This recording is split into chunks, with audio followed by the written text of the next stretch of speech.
살아계신 주님, 감사와 찬양과 존귀와 영광을 홀로 받아 주시옵소서. 새해 첫날 첫 예배 첫 설교입니다. 우리를 불러 모아 주시고 이 주일날 첫 예배 첫 설교를 감당할 수 있도록 은혜 내려 주시니 감사를 드립니다. 주의 성령님 함께하여 주셔서 성령의 능력과 도우심으로 말씀을 전할 때 말씀을 듣는 사람들이 다시 희망을 가지고 다시 예수 그리스도께 나오는 믿음이 회복되는 귀한 시간 될 수 있도록 성령님 역사하여 주시옵소서. 말씀을 들을 때 상한 심령들이 치유받고 말씀을 들을 때 예수 그리스도를 믿지 않는 영혼들이 예수 그리스도를 믿고 구원받는 기적의 시간이 될 수 있도록 성령 하나님 역사하시고 인도해 주시옵소서. 예수님의 이름으로 기도합니다. 아멘.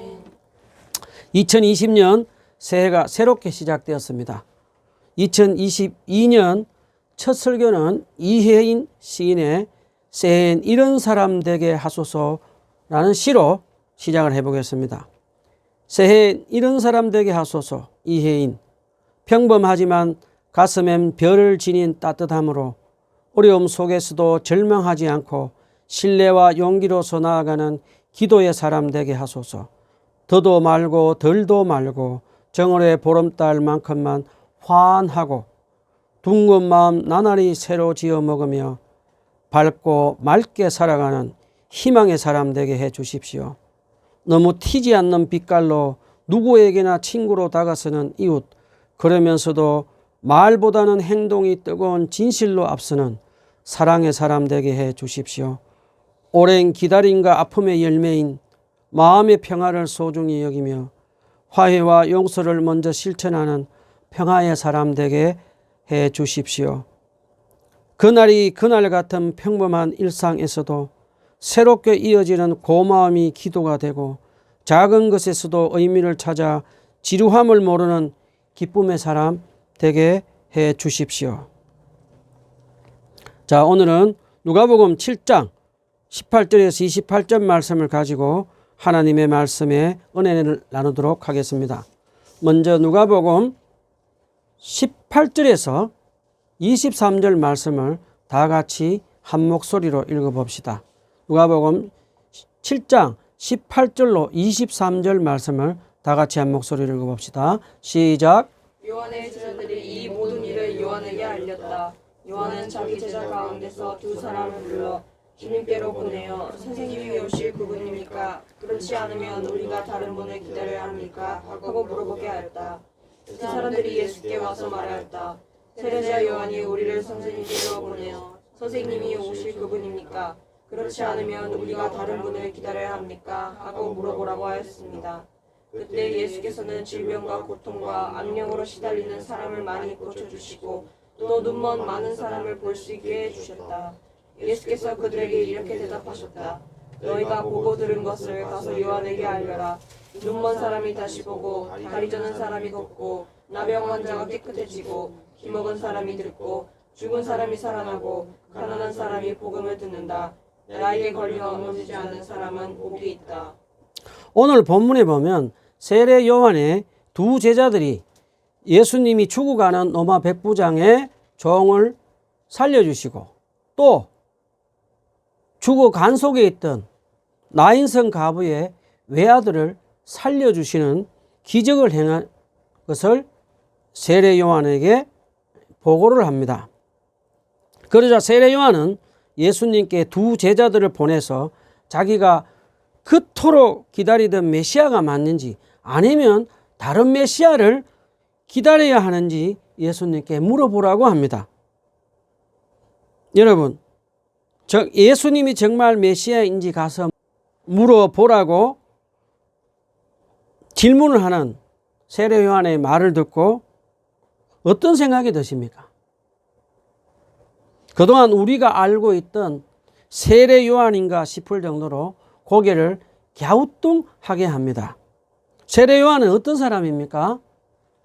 누가복음 1장에 보면 세례 요한은 경건하고 늙은 사가랴 제사장과 엘리사벳이 하나님의 기적으로 임신해서 주의 길을 예비하는 자로 태어났습니다. 그리고 세례 요한은 평생을 결혼도 하지 않고 혼자 살면서 광야에서 낙타의 옷을 입고 살면서 석청과 메뚜기를 잡아먹으면서 마치 사자가 큰 소리로 포효하듯이 광야에서 회개하라, 천국이 가까이 왔다라고 강하게 외치고 외치던 주의 길을 예비하던 자였습니다. 그리고 요한복음 1장 30절로 34절에 보면 세례 요한은 예수님이 자기에게 세례를 받을 때 성령이 비둘기같이 하늘에서 내려와 예수님께 임하시는 것을 보고 예수님이 진정한 메시아임을 확신했습니다. 세례 요한은 자기 제자들에게도 다른 유대인들에게도 예수님이 메시아임을 강하게 증명했습니다. 그 다음에 요한복음 3장 33절에 보면 세례 요한은 많은 이스라엘 사람들과 심지어 자기 제자들조차 예수님을 따르는 것을 보고 그는 흥하여야 하고 나는 쇠하여야 하리라 하며 예수님을 높이고 찬양한 사람입니다. 그런 세례 요한이 어떻게 예수님께 당신이 진짜 메시아냐고 의심하는 질문을 했을까요? 우리 먼저 세례 요한이 지금 어떤 상황에 있으면서 어떤 마음으로 이런 질문을 예수님께 했는지 우리 한번 알아봅시다. 세례 요한은 그 당시 로마 분봉 왕이던 헤롯 안티스가 자기 동생의 아내를 취하는 짓을 헤롯 왕에게 잘못된 일이라고 과감하게 담대하게 그의 잘못을 지적을 합니다. 그러자 헤롯은 세례 요한을 감옥에 가두고 심한 매질과 잔인한 고문을 합니다. 그 당시에 로마 군인들의 이 심한 고문과 매질은 얼마나 악랄하고 잔인한지 소문이 날 정도였습니다. 세례 요한은 새가 박힌 채찍줄에 맞아서 살찜이 이곳저곳에서 떨어져 나가고 허연 뼈가 보이도록 두들겨 맞습니다. 그리고 아마도 손톱도 발톱도 다 빠지고 이빨도 다 부러지고 마치 짐승처럼 취급을 받아서 고문을 당했을 것입니다. 그런 후에 세례 요한은 마치 짐승처럼 두 손에 착고를 차고 채워서 컴컴하고 어두운 지하 감옥에 가두어 버립니다. 그런 상황에서 세례 요한은 가끔씩 제자들이 찾아와서 예수님의 소식을 듣게 되는데 주로 들려오는 소식이 베드로의 장모를 예수님이 치유하고 중풍병자를 치유하고 죽어가는 로마 백부장의 종을 살려내고 나인성 가부의 죽은 외아들을 살려주신 일들만 전해오자 세례 요한은 점점 예수님이 진정한 메시아인가 의심을 합니다.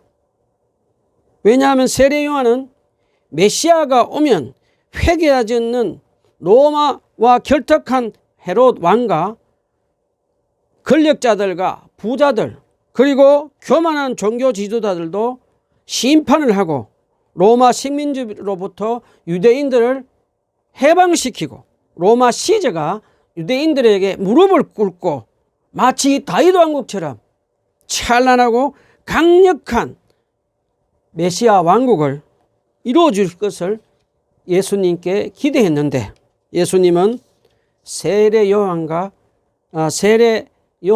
기대와는 달리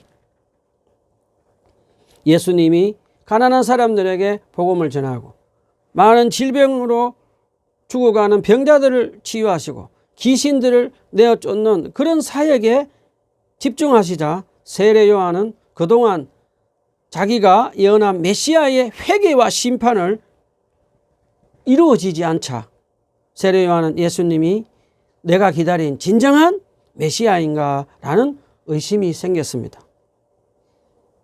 사실 누가복음 4장에 보면 예수님이 나사렛 회당에서 이사야서 62장 1절 2절 말씀으로 주의 성령이 임하고 가난한 자들에게 기쁜 소식을 전하고 포로된 자, 눈먼 자, 억눌린 자들에게 희년의 기쁜 소식을 전해서 그들이 하나님 나라에 들어오게 될 것을 말씀하신 메시아의 선포식을 말씀을 세례 요한은 듣지 못하고 자기가 가지고 있는 잘못된 메시아의 선입관을 가지고 있었습니다.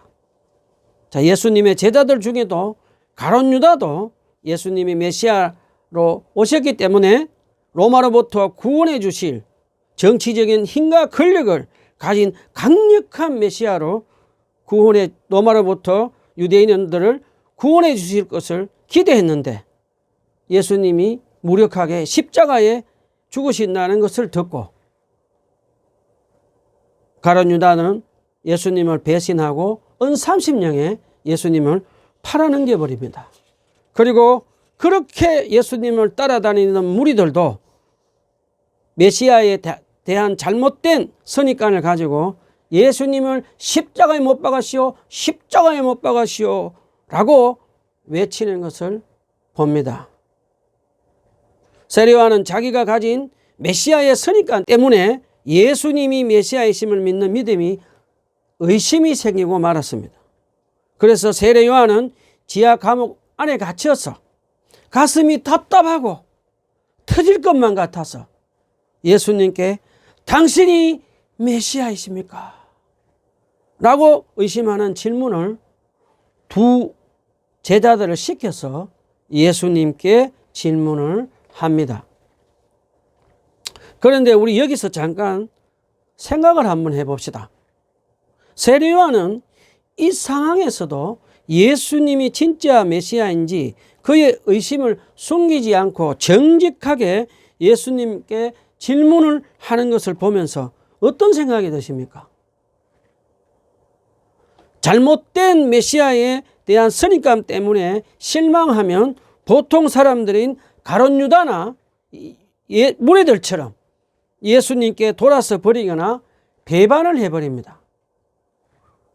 그런데 세례 요한은 그의 의심을 숨기지 않고 정직하게 예수님께 질문을 하는 모습을 보면서 저는 세례 요한이 예수님께 정직하게 질문하는 모습을 보면서 얼마나 그가 위대한 신앙의 인물임을 느낄 수가 있습니다. 자, 이제 지하 감옥에 있는 세례 요한의 질문을 들으시고 예수님은 어떤 마음을 들었을까요? 예수님은 세례 요한을 불쌍히 여기시고 아픈 마음을 느꼈을 것입니다. 예수님은 세례 요한의 질문에 어떻게 대답을 하십니까? 예수님은 세례 요한이 예수님을 메시아로 믿지 않고 의심하는 질문을 받았음에도 불구하고 세례 요한을 나무라지도 않고 질책하지도 않으시고 친절하게 세례 요한의 질문에 대답을 해 주시는 것을 우리가 볼 수 있습니다. 예수님은 누가복음 7장 22절에서 요한의 제자들에게 가서 너희가 보고 들은 것을 요한에게 알려라. 눈먼 사람이 보고 다리 저는 사람이 걷고 나병 환자가 깨끗해지고 기멍은 사람이 듣고 죽은 사람이 살아나고 가난한 사람이 복음을 듣는다라고 전하라고 하십니다. 그런데 예수님이 하신 말씀 중에 이사야가 메시아에 대한 예언을 한 말씀인 이사야서 35장 5절로 6절, 이사야서 61장 1절 말씀입니다. 그런데 이사야가 예언한 곳에서는 문둥병자, 옛날에 문둥병자라고 했죠. 지금은 한센병 환자가 깨끗함을 받고 죽은 자가 살아난다는 말은 없습니다. 그렇게 본다면 예수님이 하시는 일은 이사야가 예언한 말보다 더 크신 일을 하시는 분으로서 하나님의 아들이시며 예수님이 진정한 메시아이심을 세례 요한에게 친절하게 지금 대답을 하시면서 가르쳐 주십니다. 그 말씀을 하신 후에 예수님은 본문 7장 23절에서 나에게 의심을 품지 않는 사람은 복이 있다라고 말씀하십니다. 이 말의 뜻은 예수님은 세례 요한에게 예수님을 의심하지 말고 메시아로 확신하고 계속해서 믿으라고 말씀을 하십니다. 자, 두 제자로부터 예수님의 말씀을 전해들은 세례 요한은 기뻐합니다. 세례 요한은 자기의 잘못된 메시아 선입관을 버리고 예수님의 말씀을 믿고 기쁨으로 당당하게 순교를 감당한 것을 볼 수 있습니다. 사복음서 어디에도 세례 요한이 순교를 당하면서 예수님에 대한 불평과 예수님에 대한 믿음이 의심을 했다는 기록이 없습니다. 그런 것을 볼 때 세례 요한은 예수님의 말씀을 듣고 다시 한번 믿음이 회복되고 믿음이 성장된 것을 우리는 알 수가 있습니다. 그 다음에 본문 7장 24절로 28절에 보면 예수님의 세례 요한에 대해서 구약의 어떤 선지자보다 나은 자로 메시아 대신 예수 그리스도의 길을 예비한 구약의 마지막 선지자이며 여자가 낳은 중에 가장 큰 자로 칭찬을 하신 것을 볼 수 있습니다. 그러면서 예수님은 우리에게 또 다른 중요한 한 가지를 가르쳐 주십니다. 세례 요한은 비록 예수님의 길을 예비하는 구약의 마지막 위대한 선지자였음에도 불구하고 예수님의 사역을 목격하지 못한 구약의 마지막 선지자로서 그 역할이 끝났다는 것을 가르쳐 주십니다. 그러면서 우리에게 신약 성도들인 우리는 세례 요한보다 예수님의 십자가의 죽음과 부활을 체험하며 성령께서 우리 마음 안에 내주하시며 하나님을 아바 아버지라 부르며 하나님의 자녀로 하나님 나라에서 영원히 살게 되며 천국에서 크게 우리를 높여주시는 영광을 주시겠다고 말씀을 하십니다. 이 말씀을 묵상해 보면 우리가 주님께 얼마나 큰 사랑과 은혜를 받는지 우리가 알 수가 있습니다. 자, 여러분은 세례 요한처럼 신앙생활을 하면서 예수님을 믿는 믿음이 의심이 생기신 적 있으십니까? 언제 그런 적 의심이 생겼습니까? 가난이 길어질 때였습니까? 긴 질병이 길어질 때가 였습니까? 아니면 사람들과의 깨어진 잘못된 관계로 길어질 때였습니까? 아니면 개척교회를 시작했는데 사람들이 하나도 찾아오지 않았을 때 예수님 걸 약속의 말씀을 의심했습니까? 우리는 누구나 다 한 번쯤 다 이런 경험을 한 적이 있는 줄 압니다. 강원도 예수원을 설립하시고 지금은 천국으로 가신 고 대천덕 신부님의 이야기를 한번 해보겠습니다. 대천덕 신부님은 미국 선교사 부모님 밑에서 1918년 중국 상동성에서 태어났습니다. 대천덕 신부님은 결혼을 한 분이시며 자녀를 둔 우리말로 하면 성공의 목사님이라고 생각해도 되겠습니다. 대천덕 신부님은 1957년 6.25 전쟁으로 무너진 성공의 신학교를 미국에서 한국으로 오셔서 7년 동안 성공의 신학생들을 가르치며 사셨습니다. 신학생들을 가르치는 동안 대신부님은 전 세계를 위해 중보기도하며 평신도 선교사와 사역자를 양성하는 곳을 세워서 하나님 나라에 쓰임받는 기도를 7년 동안 하셨습니다. 1965년에 하나님은 강원도 태백시 하사미에 있는 골짜기에 틀을 주셔서 텐트를 치고 예수원을 설립하셨습니다. 그런데 예수님의 음성을 듣고 이제 대천덕 신부님은 예수원을 설립을 했는데 몇 년 동안 사람들이 한 사람도 찾아오지 않자 대신부님은 마음속으로 의심이 생기고 주님께 7년 동안 기도를 해서 기적적으로 예수원을 설립을 했는데 사람은 고사하고 개미 한 마리 찾아오지 않는다고 불평이 생기기 시작했다고 합니다. 그런 가운데서도 대천덕 신부님은 매일 성경 말씀을 묵상하고 중보 기도도 하고 개인 기도를 하며 지내셨다고 합니다. 그러던 어느 날 대천덕 신부님의 아들 벤 신부님의 친구인 브레드롱 목사님이 예수원을 찾아왔습니다. 브레드롱 목사님은 장신대 교수로 계시다가 대만 선교사로 사역을 하신 분입니다.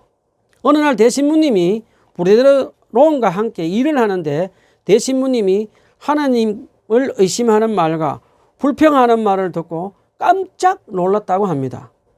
왜냐하면 어떻게 저런 영적 거목이신 대천덕 신부님이 하나님을 의심하며 불평을 하는지 충격을 받았다고 합니다.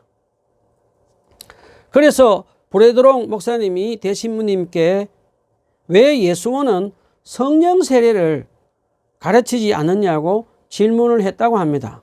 그러자 대신부님은 예수원 공동체를 세운 것 때문에 이단이라는 소리를 많이 듣는데 또 성령 세례를 가르치게 되면 더욱더 이단이라는 소리를 들을 텐데 그래서 가르치지 않는다라고 대답을 하셨다고 합니다.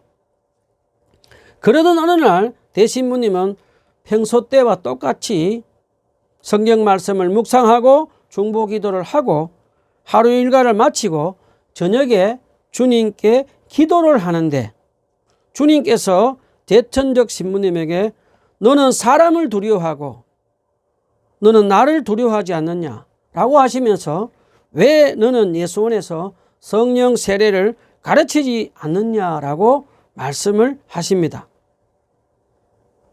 주님의 그 음성을 듣고 대신부님은 그 자리에서 무릎 꿇고 눈물 흘리며 주님께 회개하며 사람들을 두려워해서 성령 세례를 가르치지 않고 주님의 말씀을 두려워하지 않고 불순종한 죄를 회개합니다. 그리고 대신부님은 주님의 말씀에 순종하며 예수원에서 성령 세례를 가르치시기 시작합니다.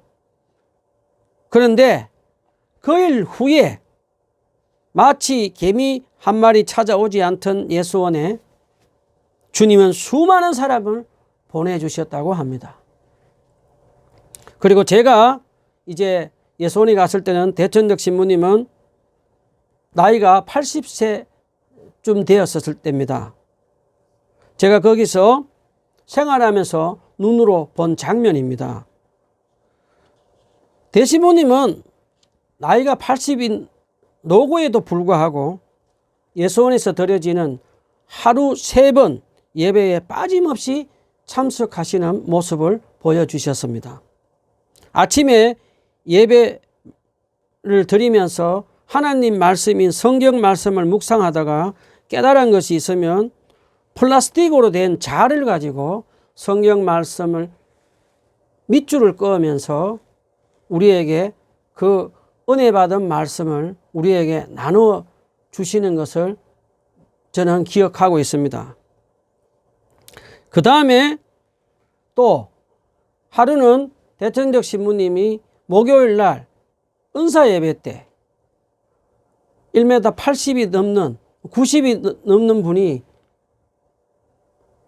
큰 키를 가진 분이 늙은 노고에도 불구하고 방석을 깔아놓은 자리에 와서 자기가 이제 유명해져서 책도 많이 팔리고 손님들도 많이 찾아오니까 자꾸 교만한 마음이 든다고 하나님 앞에서 겸손하게 살아갈 수 있도록 기도를 부탁하고 우리에게 기도 받는 모습을 보면서 80이 넘은 나이에도 불구하고 하나님 앞에서 겸손하게 계속해서 영적으로 성장하시는 모습을 보여주셨습니다.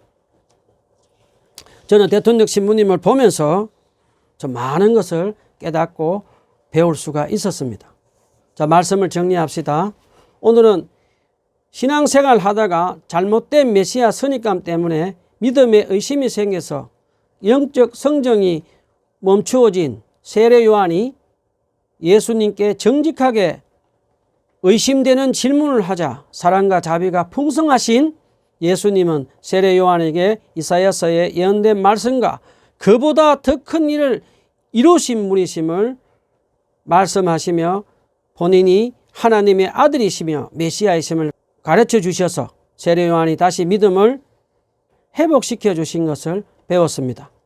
우리는 신앙생활 하다가 예수님을 말씀을 믿지 못하고 영적 성장이 멈추어질 때가 있고 의심이 생길 때가 있습니다.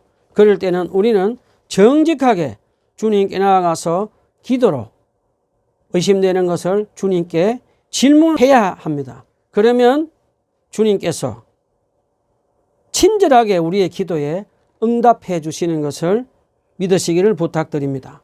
그리고 예수님이 우리를 세례 요한보다 더 크게 천국에서 대접해 주시겠다고 하신 말씀을 잊지 말고 2022년 새로운 올 한 해는 성령님의 도우심으로 매일매일 규칙적으로 하나님의 말씀인 성경 말씀을 묵상하고 사랑하는 주님의 음성을 듣고 기도하며 주님과의 친밀한 교제를 하며 마치 저 레바논의 큰 나무 백향목처럼 믿음이 크게 성장하는 저와 여러분이 되기를 간절히 바랍니다.